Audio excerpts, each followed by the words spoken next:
Hi, folks. So, we are now at the last episode of our series where we've been trying to think about how we actually start doing valuations with the DCF model. So today's video is going to be I would say like a wrap up of some of the material we covered last time around, after you've actually created your valuation, how do you actually go ahead and validate that to confirm if that actually seems plausible or not. So we're going to go through a couple of different ways you can potentially do that. And then one last concept I want to talk about that I learned about, I'd say maybe earlier last weekend, that has been quite helpful actually in helping me think about different types of companies, where they're at in their life stage, and how you can use that in interpreting the numbers that you see. So without further ado, let's get started. So I created a couple stickies because there's a couple of different points I wanted to mention today. First up was COIFIN. Okay, so just to sort of catch us up with where we were at, last we left off, we typed in all these inputs. We got this final valuation. I think this value, when we finished the last time, I think I finished this at 550 or something, and now it's a bit further down. Why did I do that? Oh, I think it's because I slightly adjusted the margin slightly downward from 15 to 12%, and we'll talk a bit later about why I changed that. But yeah, that's sort of the number that I have now. So it's been insane given that the current price is just over $1,000. So it's a pretty large distance away. So there's a couple of different ways that I had sort of followed up on after making the last video, and we can talk today about just different ways that you can kind of validate whether this number actually looks correct or not. And so one of the main ways is through actually looking at, I'm not quite sure how much people are familiar with this, but there are a lot of analysts out there, right, that are covering all these different stocks, and oftentimes a lot of them put out different estimates for what they anticipate growth to be, what they expect some of these key financial metrics to be. And so in this case, this is a separate tool that I sometimes use, COIFIN, to basically get the same financial data, but in a really quick way if I just need to reference something really quick. So they actually have this pretty cool feature where I believe if you start out, this is what the dashboard looks like. It kind of gives you a really quick overview, but you can actually look at specific tickers. So in this case, I have chosen Shopify. You actually have to, I believe, like when you flip into like a new one, so let's just test this out. When you click into a new one, okay, never mind. I take that back. Anyway, so we want to look at Shopify because that's the valuation we were doing. They have this interesting feature down here where they actually give you information about the actual estimates that different analysts have put together. So actually, I don't think we want overview, we want trends, because what we can actually use this to actually help us figure out if the growth rate that we have decided is generally sort of in line with what other people are expecting. So of course, if you've got a really aggressive hypothesis, like your number might be a lot more aggressive, and if you really believe in that, that sounds good. But if you're kind of just throwing a pie in the sky number out there and you want to have a sense of whether you should actually trust that number and how off the base you might be, this could be a good resource to check against. So what you actually want to look for, right? So the two different metrics we're trying to estimate are the revenue growth in the future, both next year up until year 5, and then also the operating margin and what that's going to be. So we can get that from this so sales is basically revenue, and with COIFIN, they help us consolidate out. I'm actually not quite sure how to interpret like these numbers exact. Oh, I think this is the number of analysts that have submitted some kind of estimate sometime in the future. So of course they've got a bunch for revenues for the next couple of years, and maybe a bit less or further out. But regardless, we can use this as a just general way to check to see how in line we are with other people's estimates versus not. So in this case, this gives us the estimate for next year, right, which is basically this year, and then the 2 years after that. So it not only gives us an average, which we could use, but it also gives us an actual range of what that values could potentially be. So it could be, so some analysts say as low as 2.81 billion, right, all the way up to 5.65 billion. And they also give you the median and the standard deviation to give you a sense of what the distribution is for this this range. So you can do that to collect the sales and actual revenue data. And then operating margin, if you look it up, the formula to get operating margin is basically operating income, which is also known as EBIT, so earnings before interest and taxes. Basically, you want to take EBIT and you want to divide that by revenue, which would give you operating margin. So they have this set of data also for the next 3 years. And what I did basically to try and confirm this for myself was, I believe I just like mapped it out here. So I made a couple notes and tracked out what they expected the average revenue growth to be, just given, I believe I actually, I forget. I think I actually looked at this range instead of, you could just take the average if you wanted, but I think I actually tried to calculate out using this range.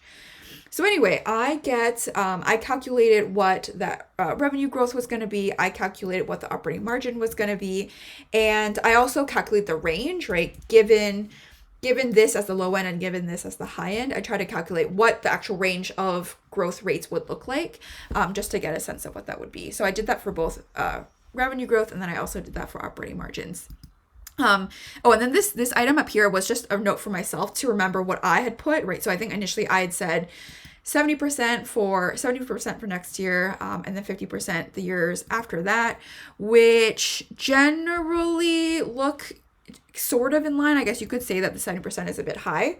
And then on the operating margin side, I had initially said 3% for next year, and then I initially said 15% before, but this is where I decided to actually adjust it downward because it was looking like 15% seemed quite, well, actually, oh, you know the difference? The difference is actually the difference is because you have this year of convergence thing, that is basically a number to tell you to figure out how fast you want to actually get to your target. So in this case, that's actually probably not realistically 12. So realistically, I think basically the estimates are saying they think that they're going to get to 11 to 12% margins in the next couple of years, versus I had allotted us 10 years to get to that point. So maybe in this case, I'll readjust it back upward. I'll say 15% and stick with my original, which would give me a higher number again. But interestingly, so actually, okay, this is, let me think about this. So if people are actually expecting that it's going to get to like 15% margins in the next couple of years, I'm imagining that means that, over the 10-year period, they imagine that, not to say it's going to keep growing, but, it might actually be a bit more aggressive than 15%. So in this case, I'm imagining maybe their like long-term case, actually, you know what I can do? I can just update this convergence. If you wanted to, you could update this convergence to say, maybe I think I'll get there faster, right? Maybe I think they'll get there in like 4 years, right? Depending, just going off of what people said. So in that case, okay, it doesn't move it too much, but that's just something to think about, right? Basically, you can use this to kind of help you get a sense of like, are my operating margins and my revenue growth numbers sort of in line with what people are saying, or am I potentially super off? Keep in mind that, of course, the number you're putting in for operating margin, depending on how fast you get there or not, it might be, if you think it's going to take a long time to get out to your target margin, you like having this as direct comparison is helpful as a guide, but won't necessarily directly dictate or influence what you think your eventual end number might be. I feel like that was a bit awkwardly worded, but anyway, we're just gonna move on. So, okay, so that's an interesting sort of check. So that's one way you can kind of check against that, right? And the second way I believe I was gonna bring up, the tool is called Koifin. It's free to use, so feel free to sign up. It's actually a pretty cool tool. And yeah, you can use that to check, to get consult. I mean, there's other ways to search for it. That's one place where I just checked because it was fast. Next is this idea around scenario analysis. So basically, when we typed in these inputs, right, you were putting in one vision of a world where, yes, I'm going to assume it's 70% for growth rate. I'm going to assume it's 8 to like 15% for operating margins. Of course, with these types of things, when you're doing estimates, there's all kinds of scenarios that can happen, right? So maybe I assume this is like the average case. This is what I think is like, and maybe somewhat reasonable future that might exist. But of course, like there could be things that, maybe things go terribly wrong and you actually end up much worse than your average case. Or maybe something like COVID happens for a company like Shopify and, e-commerce gets moved ahead by several years and everything gets accelerated, in which case you want a sort of better case. You might end up with a better case scenario. So this general idea around scenario analysis is this sense of be able to actually use different sets of numbers to get a sense of what the range of potential outcomes could be. So this is what I have here. Just to illustrate, Professor Damodaran does mention it in some of his valuation slides. I believe this is from his Amazon valuation from many years ago. And one thing he calls out is, he does this sort of scenario analysis where he basically, the idea is that you map out, right, all different potential operating margins and different potential revenue growth numbers that you think would represent a range of what the ultimate values might be, right? So maybe you don't know if it's going to be 50% on the dot, but maybe you think that it's somewhere going to be between 30% and 60%, depending on how aggressive or not aggressive you are about the future of the company. So you want to do that for revenue growth and operating margins. And basically when you run this, what happens is you try to basically run the calculations again, assuming these different variations and permutations of inputs. And it gives you a range, right, of what you think the actual valuation might look like. And then the very cool thing, so that's the general idea. That is what I basically tried to recreate here, right? Of course, there's two different axes you have here, right? Operating margin and revenue growth. If there's other things you want to consider, right, like sales to capital rates or years to convergence, you'd probably have to create a separate like matrix because of course you can only represent it in 2D forms. But in this case, I basically calculated with the current sales to capital ratio, right, of it's around 3. But I did notice that, relative to the industry, that's actually relatively high. And so it looks like for the industry, it's closer to 1. So I made a slightly, I haven't necessarily thought through like whether one versus the other case is more realistic, but I just tried to map out a less aggressive sales to capital ratio to see how that would change my numbers.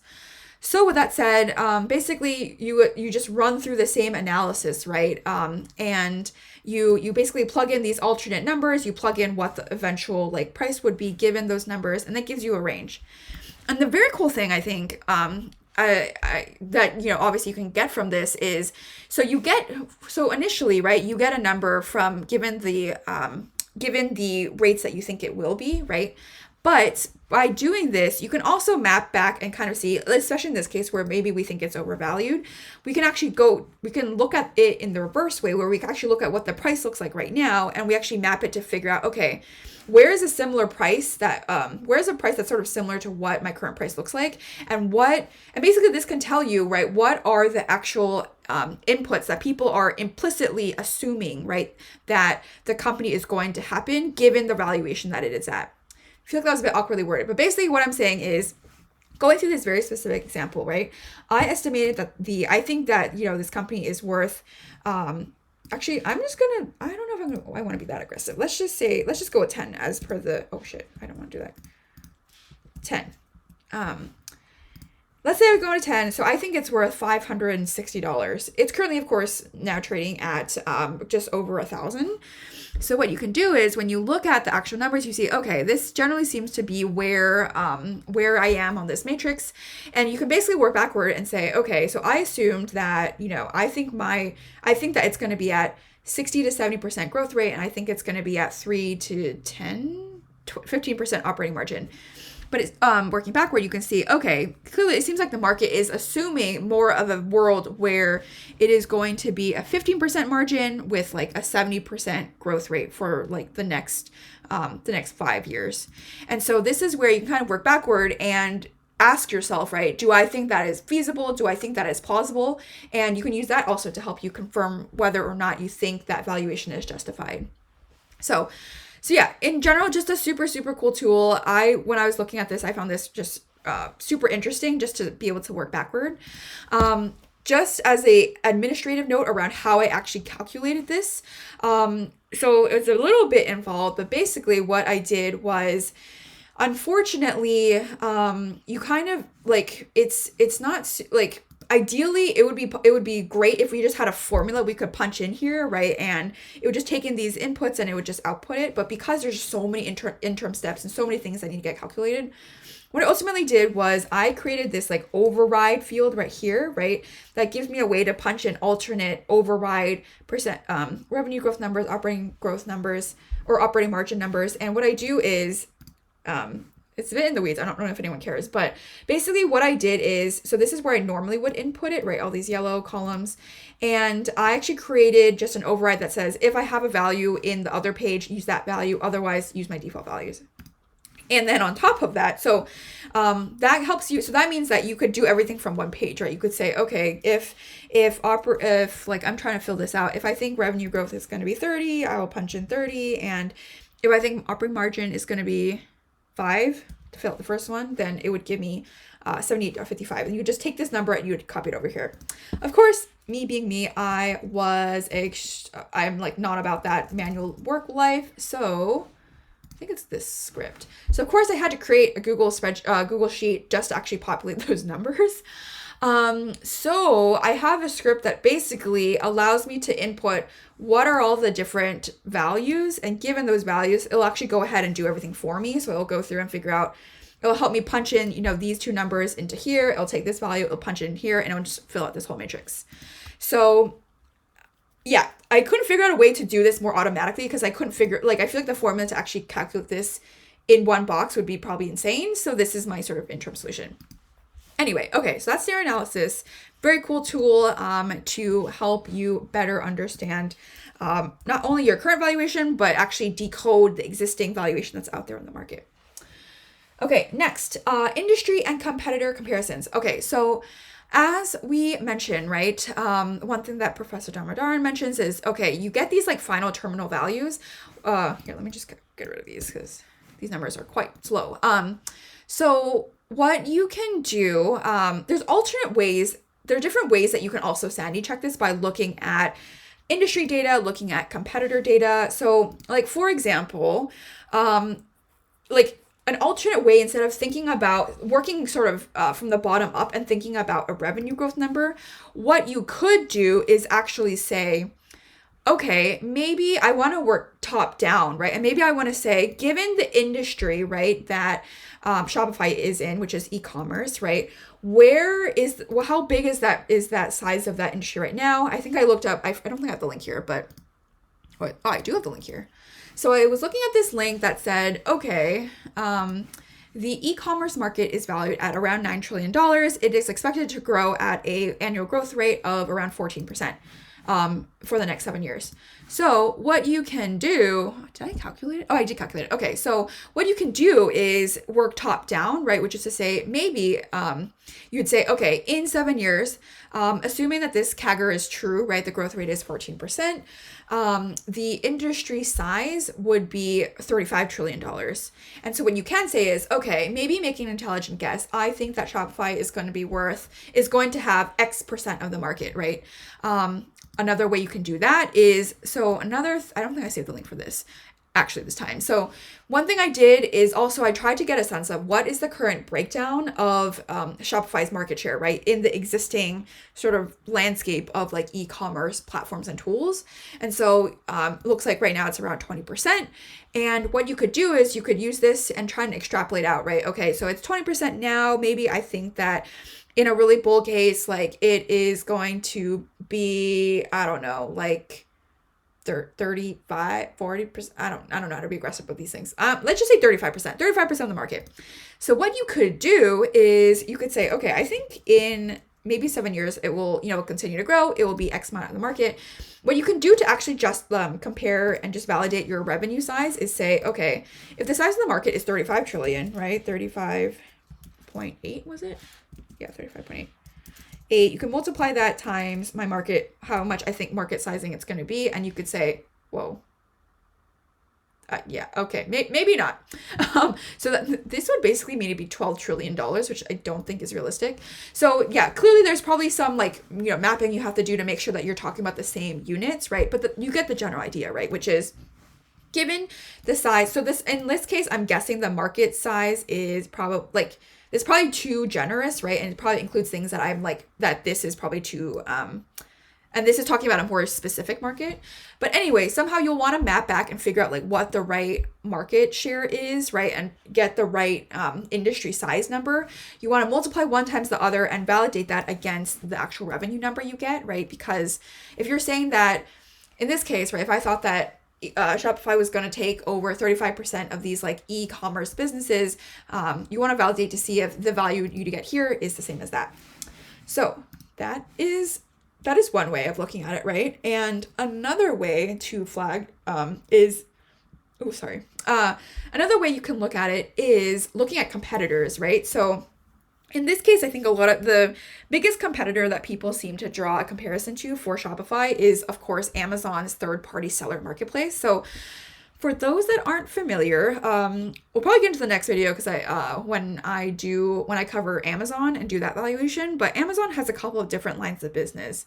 When you look at their retail operations, they have both a sort of like owned and operated retail business where they actually own all the inventory. They basically act as like a really big merchant, but they also have this separate marketplace where they basically provide a platform for other third-party sellers to sell on the Amazon like platform and system. So it's not always, so I guess that's sort of the difference when you look at Amazon between like, sometimes they'll say it's like by Amazon, or I forget the exact wording, but sometimes it'll be like it's from Amazon versus other times it'll just be some brando shop. So anyway, in this case, we are trying to get a sense of the size and the revenue for that like third party side.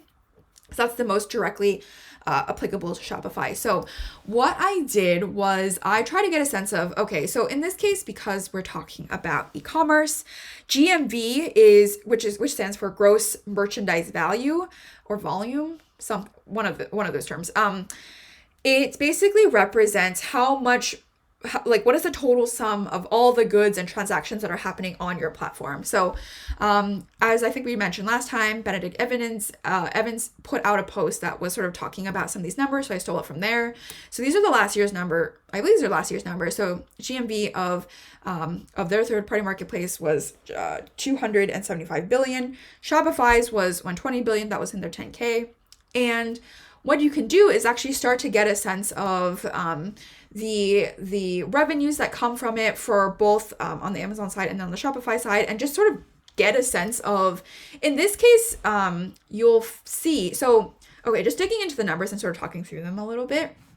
Okay, if you look at GMV, I try to calculate it out. So it looks like Shopify in general right now, assuming these numbers are correct, I think he tried to extrapolate out, but assuming these numbers are correct, Shopify is around 44%, is conducting 44% of the transaction value as Amazon is, right? Which is, okay, you take that data point into account. And then looking at revenue though, if you actually do the same comparison, it's interesting because you'll see that despite the fact that Shopify is, like doing like almost half of Amazon's GMV, it's only making 4% of the revenue.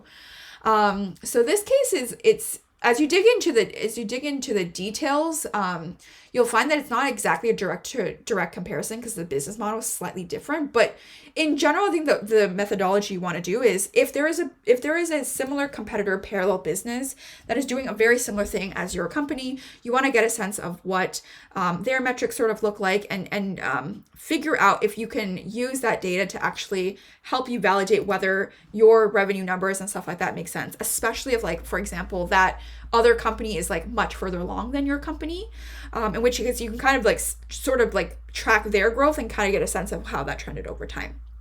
So in this case, as I was digging into this a bit more, I realized that, so the alternate way of looking at this, in this case, it starts just becoming very Shopify specific and not specific about valuation, but I'll just point it out. One thing that I thought was kind of interesting. So in general, so another calculation I did was comparing what is the percent of revenue that Amazon actually gets of the GMV that actually gets sold. And it's actually quite healthy, right? Looking at it, they get last year they earned $80 billion of revenue off of $275 billion of GMV, which means that their take rate, right, which is what is the percentage of revenue they get per every for every like transaction and all the volume that happens on their platform. It's very healthy. It's like around a third. just to compare like on other platforms, I mean, I guess it really depends, but on other platforms, it can be, I don't know what the general low side is, but like, for example, eBay's is like 10%, I believe, if you're a seller. And that's only like the seller commission. And we'll talk about like there are other ways you can make money that's not just the seller commission or not just the commission. But anyway, Amazon's is around 30%, but Shopify's, as you'll see, is much lower rates, closer to 2.5%. They're only making $3 billion despite the fact that they transacted over $120 billion of revenue. So you'll see that they end up actually, so another thing I'll point out that might help contextualize this is I also tried to just like map out, and like, so I was looking at Amazon's 10K just because I was doing that valuation next. But this is where doing 10Ks and valuations in a similar area can be helpful, because you can look at other people's data to help inform yours. But anyway, I was like sort of just tracking, getting a sense of how fast their third-party seller ecosystem has grown over time. I believe this is as far back as they report out like the specific data for their third-party segment. And so I was just generally tracking like what is the general growth rate over time. Looks like it's been hovering around like, I don't know, mid to like, yeah, like around like mid 30s ish, averaged out. And so that's another thing you can take into account. But the last thing I wanted to call out was just, so this is actually an interesting article I was somehow I somehow found randomly and found back again. So this is an interesting data point to consider, because when we, actually, let me get rid of this. When we look back at this, right, when we're comparing the 30% versus the 2.5%, you'll realize that, of course, it's very different, right? Like, and then you kind of ask yourself, like, why is Shopify making such a smaller percentage of revenue from the same amount of GMV? And this is where you can, like, so this is a really cool breakdown of, so there's a seller who created this blog post about, like, you know, he's a third-party merchant. He sells on a couple of different platforms. He sells on Amazon, Walmart, et cetera, et cetera. And what he did was he actually tried to break down, you know, of all of the revenue that I make actually from these platforms, how much of it do I actually have to pay back to them for various costs, right? And he actually, in a very cool way, he actually broke it down by like area. So it gives us a much more granular sense of like, okay, so how much money does Amazon charge for purely just like commission and payment processing? How much is for other things? So as you see, there's like, so that commission, you know, is a decent percentage for everyone. Looks like it's around, I don't know, 15%. And much lower, of course, if you're going on your own site. But outside of that, another really big percentage is like how much you pay on shipping and fulfillment and stuff like that. And so one way, I guess, that you can interpret this data and factor this into your valuation is, you know, of course, as we talked about, right? In the 10K, they talk about the fact that a lot of these initiatives are very early on, right? So they have SFN, which is their fulfillment and shipping.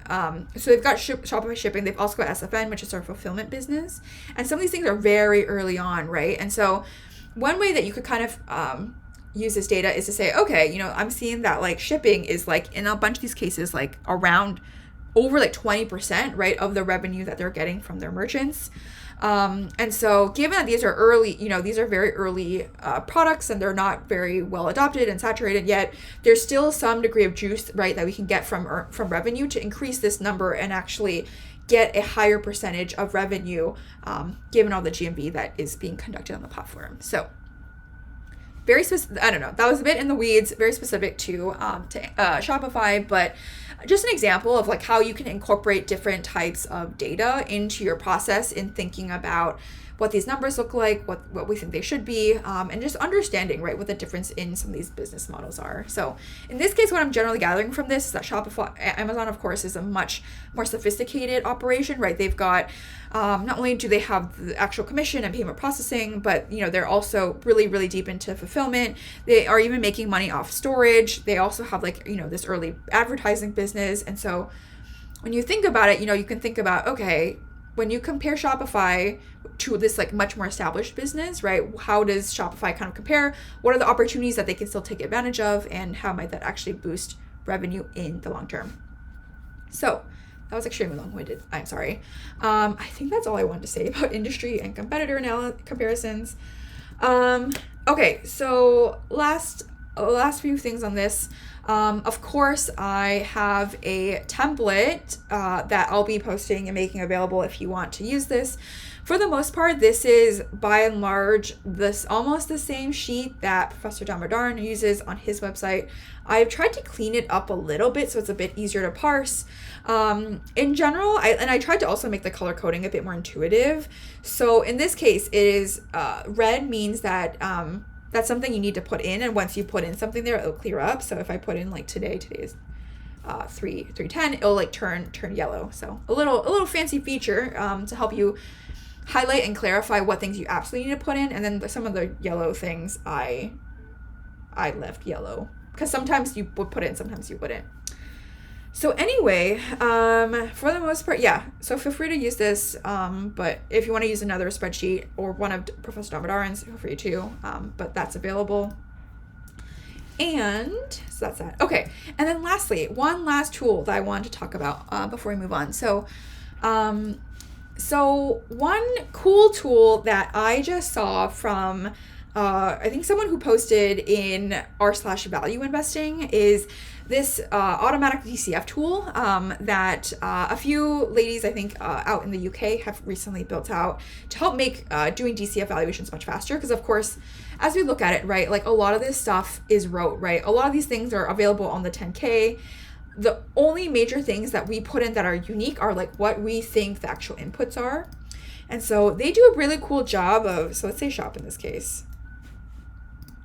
Enter. So what they actually do is they actually automatically, of course, like pull a lot of this information and just use it automatically so you can kind of power this really quickly. So it already helps you pull out, okay, what is the latest, like, all the relevant metrics that we were looking at for the past year. And, of course, they give you ways to actually put in your actual inputs, which would be, your growth rate, your target market, your operating margin, your year of convergence. You can do the same defaults, right? So they basically base this off of the exact same spreadsheet. So for the most part, it's almost exactly the same. This case is just populated. So I think we said 70. Where is it? Oh, okay. No, let's say 60 and average it out. So it's 60. I think we said, I was going to say 15. Year of convergence 10. Sales capital ratio, what? Oh, no, that's the industry one. So sales capital ratio 3.16. Okay, and I believe it should just populate. Why is this not going? Okay, there it goes. So, and then it just automatically populates it for you. Super cool, right? So and then of course, if you want, you can just download this into Excel, and it saves a lot of the work that, it saves you a lot of work from having to kind of trawl through the 10K and look at these things. However, so yeah, super cool. Really glad they're making this. I'm excited to use this in the future.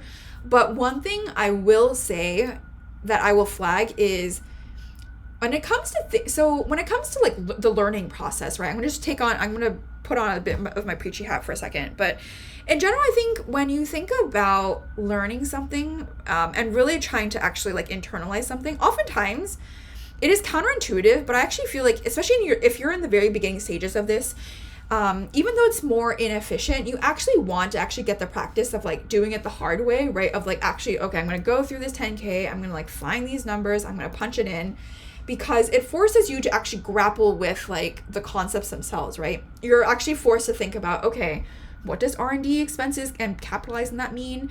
What does it mean to have operating lease commitments, right? What do all these, like, especially here, like, what do all these debt things mean? What does it mean to have a levered beta versus an unlevered beta? And so I think that's where, I think especially at the very beginning, at the very least, I would say for your first few valuations, and I think the case also applies for me where I'm also relatively starting out, I'm probably going to just keep sticking with trying to do it manually, as annoying as it is to kind of go through and like, fill this all out. Because I want to just develop my muscle, right, of like being able to actually interpret some of these numbers. I will admit also that 10K has like information that you won't get, right, that from these like automatic scrapings. Like if you want to get a geographic distribution, if you want to see where the revenue comes from, oftentimes I don't think that's included in a lot of the data dumps. So there's still information that's helpful in the 10K, but of course, getting off my soapbox, like later on, right, as you get more comfortable and familiar, if there's less if there's less value from you actually having to like manually punch these things in, this would be a great tool for you to use, where you can automatically just kind of reference these numbers, have a sense of what they are. You can type in your inputs and get an evaluation, right, really, really quickly. So yeah, this tool is called TrackTack.com. They, I believe, just released this. So yeah, definitely check this out, especially if you're feeling kind of lazy and you don't want to type everything in. Okay, so this brings us to the end of this section. Cool. We've covered kind of validating valuations and what you can kind of do there. And the last concept I wanted to sort of talk about was, so I was watching, there are a lot of good videos on this. I believe the one I looked up was corporate Lifecycle Modarin. I believe the one that I watched initially was his talk at the Nordic something forum. But anyway, he's got a whole bunch of videos on this. And yeah, I believe I watched this one. Anyway, what I wanted to point out though was he talks about this really interesting idea of the corporate life cycle, right? This idea that companies are kind of like people in some ways, right? Where there are stages to, and in some ways that kind of almost mirrors like a person and their life stage, where you have you have the very beginning stage, right? Where you're very early on, you're just a startup, you're just an idea, you're like very much so early on trying to like think about what this could mean. And then you've kind of got this next phase where, you are kind of beyond an idea. You have a sense of what you're doing. This is where you're kind of trying to actually figure out how, if this is a company, right? If this is solving a need, how do you actually make money off of this? How do you create a business model? So I believe, so the initial phase is called like, very startup traditional. Then there's this notion of being a young growth company. So you're, as it mentions here, right? You're basically trying to build a business. Did I just literally delete it? Oh, shoot. Whatever.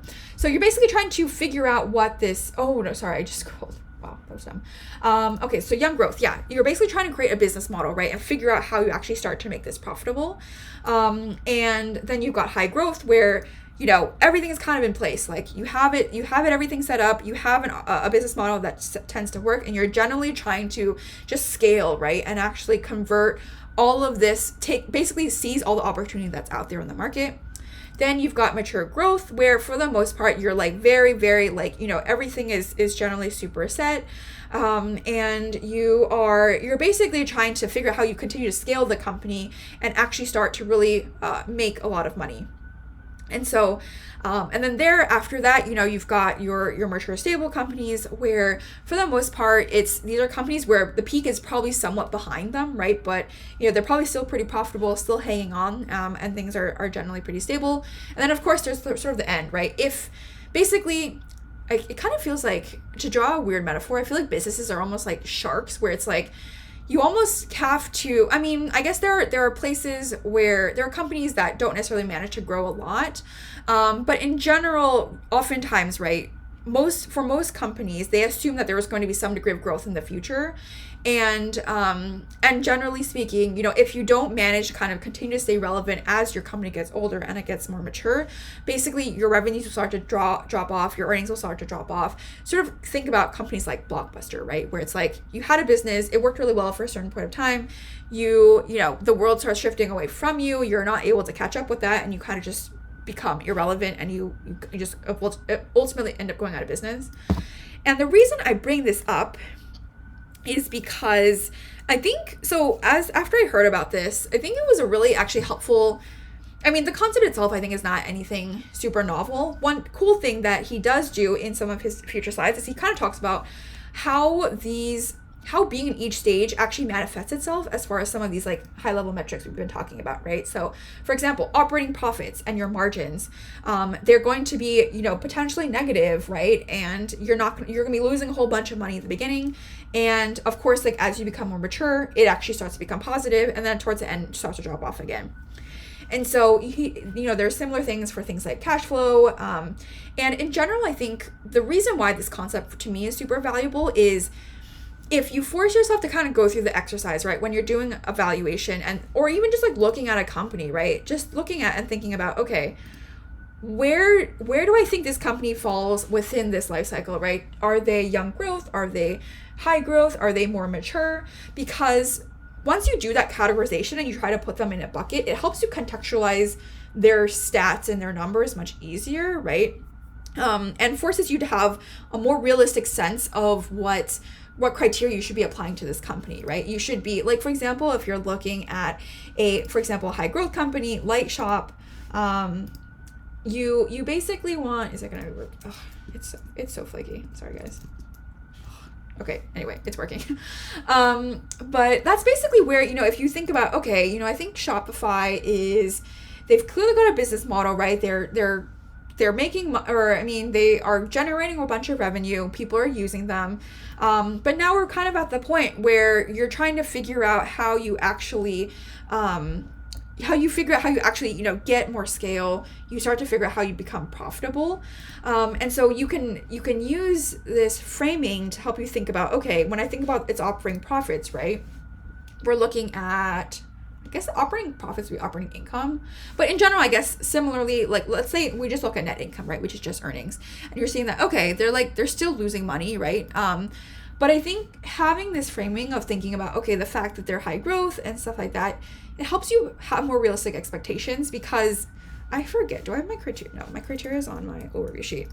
If you look at the overview sheet, I pulled together these rough criteria of, do I have it out? I pulled together these rough criteria that I found from, I forget where, but basically there are all these like fancy money managers, and they all have like, everyone's got their own set of like criteria and their own thresholds.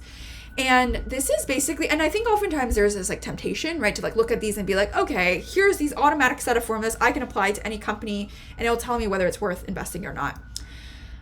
In some ways, I think when you think about this corporate life cycle, right, and the fact that different companies will have, all these different companies will have different profiles, right, over the course of its life stage, I think this is where you need to think a bit critically about your investing philosophy, right, and figuring out what area you want to play in, right, because the very fact that some of these companies are looking for, everyone's looking for like a profitable company, everyone wants, positive net income, they want EPS growth for a while. I think you can take a lot of that and realize that a lot of them, for the most part, right, would not be comfortable with any of like these really early on companies, right, where mostly they're losing money, they like look like really bad businesses, and instead they're very much so, it seems like, focused on these two buckets, right, companies that are a lot more mature, that have got their act figured out, they're profitable, and so I think this is basically where, like, of course, everyone, you can decide for yourself, right, what your investing philosophy is, and figure out, like, if you are a bit more conservative and maybe you want to see the business model proven out, you want to see the fact that they can be profitable, and you would only invest then, or you could tell yourself, like, you know what, I have a higher risk profile, I believe in these stories, I believe in the potential that these companies can ultimately make money, right? And ultimately, and so because of that, I would still be willing to invest in them, even if, they had negative earnings and they're not profitable yet. And so in general, I think that is, so I compiled a couple of key just like breakdowns across these different metrics. So as you can see, operating profits, they talk about free cash flow and what that will look like. So of course it'll be negative early on, and then over time it'll become positive and then it'll die off. And he also talks about like different metrics you might want to focus on at different points, right? So like, for example, especially if you're early on, right, and you're like not profitable yet, your ROIC is probably super low because you're not making many returns. So maybe that's not something you want to focus on when you're a young growth company. And instead you want to just focus on, what does adoption look like? How far along are they? Are they actually growing? And what does that look like? So that's also super helpful. And it also, I think, also has a interesting note about financing and capital, and how early on in the beginning you'll probably want to use more equity when the company is a lot less stable, right, where it's still losing a bunch of money, you don't know how the revenue stuff is going to work out yet. But of course, once you have a profitable model and there's some degree of stability, you can start to use debt, right, which is more attractive because it is generally cheaper usually, but of course has its own degree of like contractual commitments that come with that. So Anyway, there are probably a bunch more other things I might add to this. But in general, I think having this framework in your head is super helpful as you're looking at each company. You're looking at these numbers, because once you can classify a company into a certain life cycle, you can have a lot more realistic expectations about looking at, their net income numbers, their EBITDA numbers, their EPS numbers, and have a more realistic sense of what to actually expect, as opposed to assuming that every single company should be profitable, and things like that. I mean, of course, like in some of these cases, you always want some things to go in a certain direction. Like you always want these things to be going up. But as far as some of these, because I remember some of these criteria here, it's like, you want everything should be positive. Like sometimes, it might be losing money if it's an early on company, and if you're okay with that risk profile, then it works for you. So anyway, I think I'm starting to lose my voice a little bit at this point, but I hope that was helpful. And yeah, we'll sort of see where this goes from here. I'm thinking that I will probably continue doing some future videos just to continue practicing valuation. So I've got Amazon lined up, and we'll see where I want to go from there. But yeah, I hope this was helpful, and I hope you learned something, and yeah, I'll see you around. Bye.